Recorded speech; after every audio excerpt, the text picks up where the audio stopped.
ناظرین، آپ دیکھ رہے ہیں پروگرام فیس ٹو فیس اور میں ہوں آپ کے ساتھ منیزہ معین۔ آج کے میرے پروگرام میں میرے مہمان ہیں عبدالقوی صاحب۔ رات میں نے فیس بک پر پوسٹ ڈالی کہ قوی صاحب میرے مہمان خصوصی ہوں گے آج کے پروگرام میں، تو لوگوں نے مفتی صاحب پہلے تو السلام علیکم۔ وعلیکم السلام۔ وعلیکم السلام۔ لوگوں نے مجھ سے شکوہ کیا آپ کیوں لکھ رہی ہیں مفتی عبدالقوی، تو میں نے کہا یہ میں آپ ہی سے پوچھ لوں، لوگ کیوں ایسا کہتے ہیں کہ آپ کے نام کے ساتھ مفتی نہ لگایا جائے؟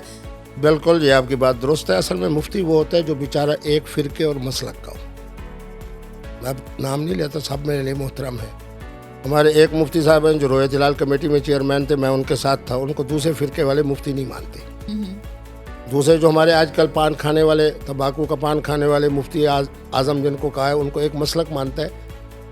مفتی کو وہ کہنا چاہتے ہیں کہ مفتی اعظم کہیں، آپ مفتی عبدالقوی کہیں، مفتی اعظم کہیں۔ ان کا معنی یہ ہے کہ آپ ایسے لفظ جو کہہ رہی ہیں کہ مفتی قوی، تو معنی یہ ہے کہ مفتی قوی جو ہے وہ مفتی نہیں ہے، وہ مفتی اعظم ہے، کیونکہ انہوں نے الکوہل کا فتویٰ دینا ہے۔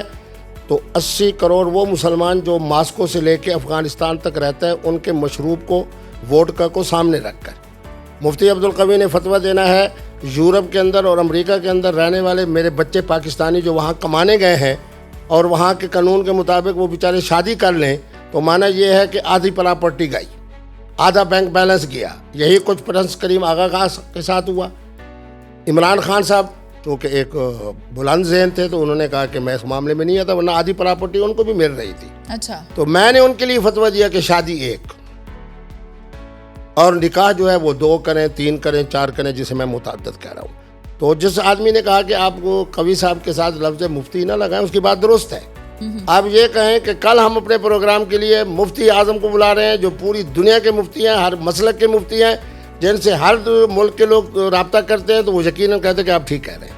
سر یہ ایک دینی معاملہ ہے اور آپ بھی یہ بات سمجھتے ہیں۔ ہم تو جن کو فالو کرتے ہیں وہ حضرت محمد صلی اللہ علیہ وآلہ وسلم ہیں، تو انہوں نے تو نکاح کیے، تو شادی اور نکاح میں فرق کیا ہوا؟ بہت اعلیٰ سوال ہے میری بیٹی۔ بات یہ ہے کہ نبی رحمت صلی اللہ علیہ وسلم، ایسی بات کہوں گا کہ انشاءاللہ سننے والوں کو بھی مزہ آئے گا۔ میرے نبی رحمت نے جو چیزیں آپ کے لیے، میرے لیے کھانے کے لیے حلال کی، حضور نے بھی کھا رہی اور میں بھی کھا رہا ہوں، آپ بھی کھا رہے ہیں، پوری دنیا کھا رہی ہے، حلال سمجھ کے کھا رہے ہیں۔ جو میرے نبی رحمت نے پیا ہم اس کو پی رہے ہیں، سنت سمجھ کے پی رہے ہیں، اور آپ کے لیے بھی حلال، میرے لیے بھی حلال، دنیا کے لیے بھی حلال۔ لیکن نکاح کے بارے میں قرآن کیا کہتا ہے؟ خالصۃ لک من دون المؤمنین۔ اہل ایمان کے لیے کیا حکم ہے؟ مثنی وثلاث ورباع، 2 3 4۔